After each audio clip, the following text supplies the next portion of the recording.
Moving on, we are all attached to our phones. I am guilty as well, but schools have been sounding the alarm that usage has gotten out of control and there is a need to ban phones during school hours. A recent survey discovered nearly half of all kids own a cell phone by the age of 10, and that number rises to 90% by age 14. And the uses vary, with the largest percentage of teens saying they use it to communicate with family and friends. They also use it for entertainment, so think gaming, music, taking pictures, videos.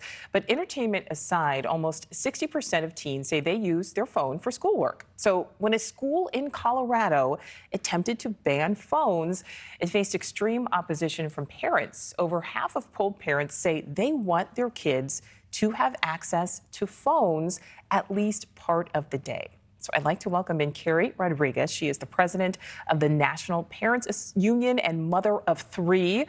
Keri, thank you so much for your time. So I'm going to start with the obvious question here. You have three kids. Do you think kids should be allowed to have phones in school?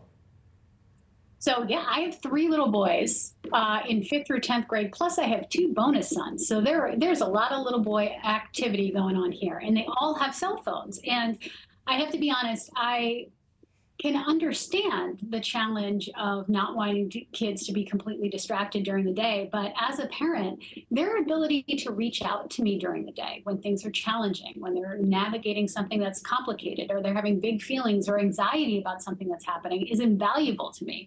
On top of the fact that, unfortunately, a lot of the trust has eroded between parents and families in America's public school system because of a lack of communication, a lack of transparency. And these devices allow us the opportunity to have that direct connection with our kids if things go south. So you mentioned the fact that, your three sons, your two bonus sons, you have a range of ages there. Do you think the age of the student matters? I mean, should first graders have the same access to a phone as, say, a seventh grader? Well, I think one of the things that we really need to understand is that parents really see cell phones and social media as two very different things. Cell phones, we really look at as being these communication tools and these communication devices. And so, yeah, kids as young as 10 years old, 8 years old can really see some value in having that direct connection with mom and dad on a regular basis, and it's something that we enjoy as well. Do I think first graders and kindergartners necessarily need to have those because they don't have the regulation skills necessary to understand that this is a time when you can talk to mom and dad and this is the time when you can't? Probably not. Right. But that's actually part of the reason why we've actually got to evolve in terms of our thinking. As you just said, I've got my cell phone right here. We are constantly attached to our cell phones. So the behavior that we're displaying for our kids and the way that we use technology, obviously they're going to want to have the same access to technology. So it's our job as educators and as the adults in their lives to teach them how to regulate, how to use technology responsibly, because these things are not going away. They're not going away. And Keri, as you were talking, we were looking at the numbers there. I see 79% of parents want phones in school because they say in case there's an emergency.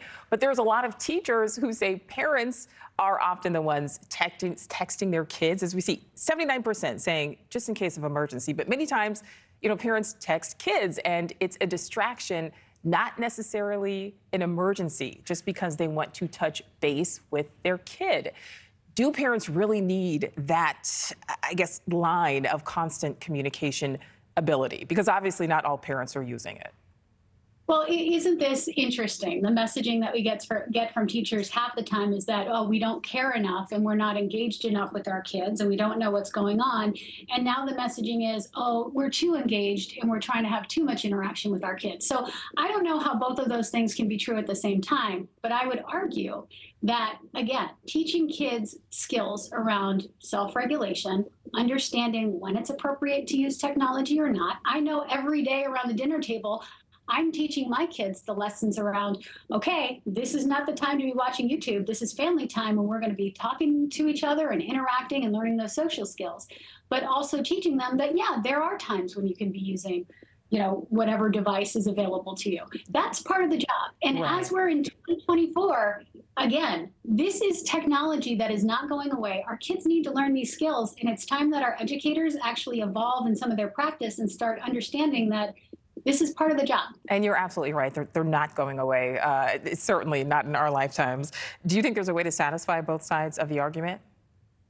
Yeah, I do think that educators and administrators, they definitely need professional development to kind of evolve in terms of their thinking and then understanding, what they need to do to be good teachers of those kinds of skills, because it is a skill that you need to develop, a social emotional skill about self-regulation. So we should be supporting educators through professional development to enhance that classroom management skill that they're going to need to have as technology evolves. Thank you for watching. Go to newsnationnow.com to find News Nation on your television provider. And don't forget to click the red subscribe button below to get more of News Nation's fact-driven, unbiased coverage.